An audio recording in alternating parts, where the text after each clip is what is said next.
Kottayam മുണ്ടക്കയത്തെ shopping complex തീപിടുത്തത്തിൽ ഒരാൾ അറസ്റ്റിലായി. കാഞ്ഞിരപ്പള്ളി സ്വദേശി സുജു ജോസഫാണ് ഇപ്പോൾ പിടിയിലായിരിക്കുന്നത്. CCTV ദൃശ്യങ്ങളിൽ നിന്നാണ് പോലീസ് ഇയാളെ കണ്ടെത്തിയത്. കൂടുതൽ വിവരങ്ങളുമായി ടോബി ജോൺസൺ ചേരുന്നു. ടോബി, എന്തായിരുന്നു ഇയാളുടെ റോൾ എന്നാണ് പോലീസ് പറയുന്നത്?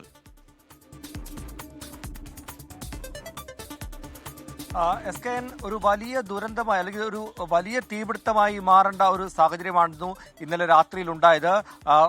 പഞ്ചായത്തിന്റെ പേരിലുള്ള വ്യാപാര സ്ഥാപനത്തിൽ, അതായത് വ്യാപാര സ്ഥാപനങ്ങളുള്ള ഒരു ഷോപ്പിംഗ് കോംപ്ലക്സ് ആണ്. അവിടെ ഹരിതകർമ്മസേന കുറെ പ്ലാസ്റ്റിക് മാലിന്യങ്ങൾ സൂക്ഷിച്ചിരുന്നു.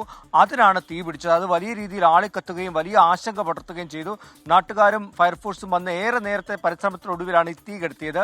അതിനുശേഷമാണ് ഇതെങ്ങനെയാണ് തീ പിടിച്ചതെന്നൊരു സംശയമുണ്ടായി.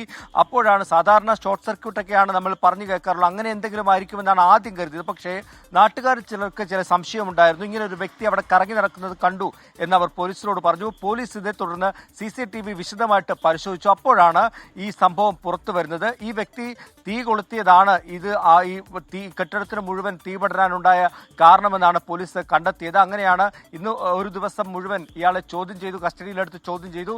ഒപ്പം തന്നെ ഈ CCTVകളുടെ ദൃശ്യങ്ങളും ശേഖരിച്ചു. അതിൽ കൃത്യമായി ഇയാൾ ഒളിച്ച് ആ ബിൽഡിംഗിൽ നിൽക്കുന്നതടക്കമുള്ള ദൃശ്യങ്ങൾ പോലീസിന് ലഭിച്ചു. തുടർന്ന് ചോദ്യം ചെയ്തതിലൂടെ ഇയാൾ ഈ കുറ്റം സമ്മതിക്കുകയായിരുന്നു. മദ്യപിച്ച് ഈ പ്രദേശത്തൊക്കെ കറങ്ങി നടക്കുന്ന ഒരു വ്യക്തിയാണ്.